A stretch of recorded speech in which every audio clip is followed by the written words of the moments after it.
Afternoon to all of you. मेरे प्यारे बच्चों, मैं पहली बार तुम्हारे सामने अपने यूट्यूब चैनल पर आ रहा हूँ। मुझे ऐसा लग रहा था कि मेरे जितने भी प्यारे छात्र छात्राएं हैं सबको मेरी ज़रूरत है। लंबे समय से क्लासेस बंद थी हमारी। मुझे लगा कि मुझे ऑनलाइन क्लासेस से जुड़ने की आवश्यकता पड़ गई, इसलिए मैंने अपने यूट्यूब चैनल पर अपनी कक्षाओं का लाइव टेलीकास्ट शो करना शुरू किया है। हो सकता है कि थोड़ी बहुत परेशानियां तो मैं झेलनी पड़े इसके लिए, लेकिन धीरे धीरे ये बिल्कुल फ्रेश क्लासेस आपके सामने आएंगी। मैंने बिल्कुल अंग्रेजी ग्रामर का जो अति महत्वपूर्ण भाग होता है उसे आज का टॉपिक बनाया है। बिल्कुल जो नींव है अंग्रेजी ग्रामर की, उस नींव को मैंने शुरू करने की ठानी है। मैं चाहता हूं कि मेरे सारे बच्चे बिल्कुल शुरुआत से ही अंग्रेजी की का जो मूल स्तंभ है वहाँ से व्याकरण पढ़ना शुरू करें। और आप जानते हैं कि टेंस अंग्रेजी ग्रामर का एक इंडिस्पेंसिबल पार्ट है, इनसेपरेटेबल पार्ट है, अभिन्न अंग है। और जब हम अंग्रेजी का अनुवाद करते हैं, किसी भाषा से अंग्रेजी में अनुवाद करते हैं, तो अनुवाद के लिए मुख्य रूप से हमें टेंस पढ़ने की आवश्यकता पड़ती है। इसी टेंस पर हम अंग्रेजी के बेसिक जो अनुवाद हैं उसे करना सीखते हैं। और उसके बाद तब हम आगे बढ़ते हैं वॉइस की ओर, डिग्री की ओर, नरेशन की ओर, और उसके बाद कई अन्य स्ट्रक्चरल जो ट्रांसलेशन होते हैं उनकी ओर आगे बढ़ते हैं। लेकिन जो हमारी पहली कड़ी है वह है टेंस। इसलिए मैंने यह कोशिश की है कि मैं आपको सबसे पहले टेंस बताऊं, और टेंस के बाद जो अन्य मुख्य ग्रामर के हिस्से होंगे उस पर भी मैं प्रकाश डालूंगा। आज जो मुख्य बिंदु है मेरा वह शुरू होगा टेंस से। टेंस के बारे में बहुत सारी बातें होती हैं। बच्चे क्लास 1 से ही टेंस पढ़ना शुरू करते हैं आजकल के बच्चे, लेकिन फिर भी उन्हें टेंस के बारे में बहुत कुछ पता नहीं होता है। टेंस की उनकी पकड़ इतनी मजबूत नहीं होती है कि वे टेंस से भी जुड़े जो महत्वपूर्ण और कठिन वाक्य हैं उन्हें वो बना पाएँ, उनका वो अनुवाद कर पाएँ। तो टेंस को बिल्कुल जड़ से, रूट से मैंने समझाने का प्रयास किया है अपने इस वीडियो क्लास में। टेंस की आवश्यकता हर क्लास को है, केवल प्राइमरी स्टेज में ही नहीं बल्कि जब हम हाई स्कूल तक पहुंचते हैं तब तक। यहाँ तक कि मैंने यह अनुभव किया है अपनी पढ़ाई के दौरान कि जो इंटरमीडिएट के बच्चे हैं उन्हें भी टेंस को समझने में परेशानी होती है। तो इस समस्या का हल निकालते हुए मैंने अपने वीडियो क्लासेस की शुरुआत टेंस से ही की है।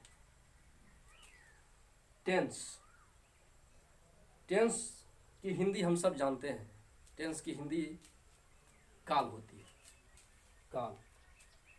काल का मोटे तौर पर अर्थ होता है समय। सबसे पहला हम इस पर एक प्रश्न बनाते हैं कि व्हाट इज टेंस। टेंस क्या है? सबसे पहले तो हमें टेंस को जानना होगा कि हम जो इंग्लिश ग्रामर के तहत टेंस पढ़ते हैं, अंग्रेजी अनुवाद को बनाने के लिए टेंस पढ़ते हैं, तो टेंस है क्या? टेंस के बारे में मैंने यहाँ लिखा हुआ है कि टेंस शोज, टेंस दर्शाता है, काल दर्शाता है, time of happening of an action. जो मुख्य बात है यहाँ पर वह है कि टेंस दर्शाता है time of happening of an action. Time of happening of an action. Time means समय, ऑफ मीन्स का, हैपनिंग मीन्स होना। हैपन से यह वर्ब बना है, हैपनिंग। एक तरह से यहाँ ये हैपन वर्ब से नाउन हैपनिंग बना हुआ है। ऑफ मीन्स का, फिर एन मीन्स एक, और एक्शन मीन्स क्रिया। तो time of happening of an action, इसकी हिंदी हुई किसी कार्य के होने का समय, किसी कार्य के होने का समय, यहां तक की हिंदी। किसी कार्य के होने का समय, कि कार्य कब होता है, कार्य किस समय हो रहा है, यह समय को दर्शाता है।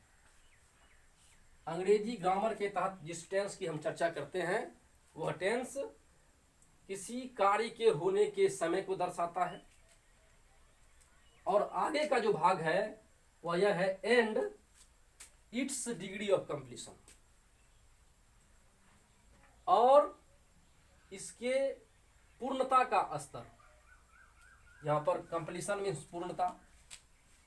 पूर्णता क्या हुई कि कोई कार्य जो पूर्ण होता है या अधूरा रहता है, तो पूर्णता का स्तर क्या है, कार्य पूरा हो चुका है, कार्य हो रहा है, या कार्य होने वाला है, या कितना होने वाला है, कितना हो चुका है, इसको हम पूर्णता के स्तर से यहां पर इंगित करते हैं, बोधित करते हैं। It's degree of completion. तो दो बातें यहां पर सामने आई। पहली बात time of happening of an action, किसी कार्य के होने का समय या किसी क्रिया के होने का समय, और दूसरी बात कि उस क्रिया की पूर्णता का स्तर क्या है। ये दोनों बातें टेंस के तहत आती हैं। तो हमने यहां पर जो व्हाट इज टेंस का आंसर दिया है वह स्पष्ट है कि tense shows time of happening of an action and its degree of completion. तो ये हुई कि टेंस क्या है। यह एक तरह से कहा जाए तो टेंस को वर्णित करता है, टेंस को परिभाषित करता है, यह वाक्य, यह पूरा वाक्य। अब है कि टेंस के कितने प्रकार होते हैं। आप बचपन से ही पढ़ते चले आ रहे हैं कि टेंस के 3 प्रकार होते हैं मूल रूप से, 3 प्रकार टेंस के। तो मूल प्रकारों में अगर हम देखें, मेरा प्रश्न यहां पर बन रहा है कि how many kinds of tenses are there, कितने प्रकार टेंस के होते हैं। तो हमने आंसर लिखा हुआ है आप लोगों के लिए कि बेसिकली देयर आर 3 काइंड्स और टाइप्स ऑफ टेंस। मूल रूप से टेंस के 3 प्रकार होते हैं। बेसिकली मीन्स मूल रूप से टेंस के 3 प्रकार होते हैं। दे आर एज फॉलोज, वे निम्न हैं। दे आर एज फॉलोज का मतलब वे निम्न हैं, टेंस के प्रकार निम्न हैं। वे तीनों प्रकार हमने नीचे वर्णित किए हैं कि वो तीनों प्रकार कौन कौन से हैं टेंस के।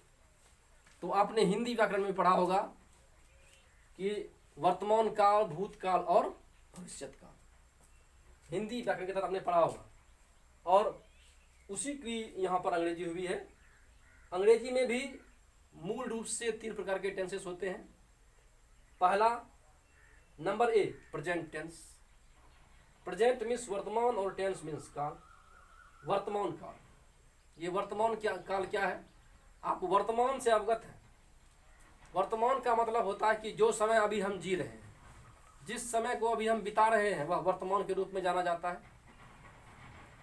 तो काल को, टेंस को 3 भागों में जब बांटा गया तो उसका जो पहला प्रकार हुआ वह पहला प्रकार हुआ प्रेजेंट टेंस, वर्तमान काल। वह काल जिसको हम बिता रहे हैं, जिसको हम जी रहे हैं। दूसरा भाग है इसका नंबर बी पास्ट टेंस, भूत। भूत का मतलब आप समझते हैं, भूत का मतलब होता है जो बीत गया, जो बीता हुआ है वह भूत कहलाता है। इसका मतलब जो समय हम गुजार चुके, जो समय हमने गुजारा, जो समय निकल गया हमारे हाथ से, वह भूत हो गया।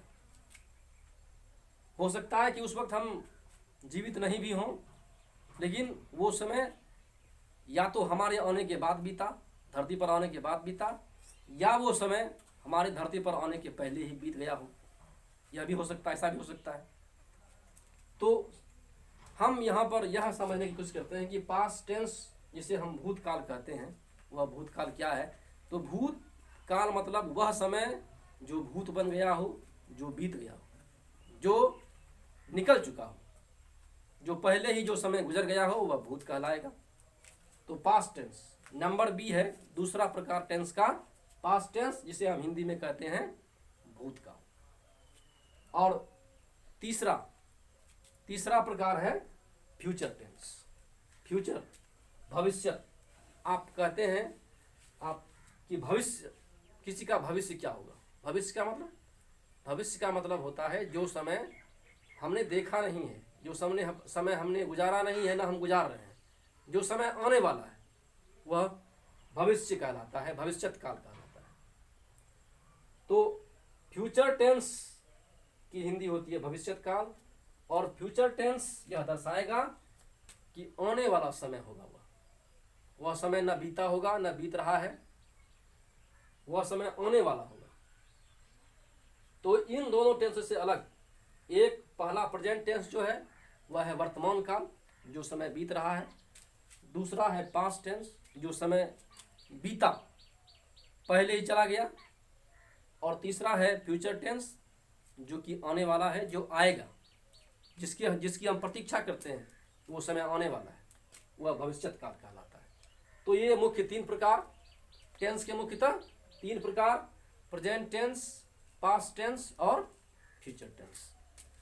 अब एक एक उदाहरण से हम प्रेजेंट टेंस पर विचार करेंगे,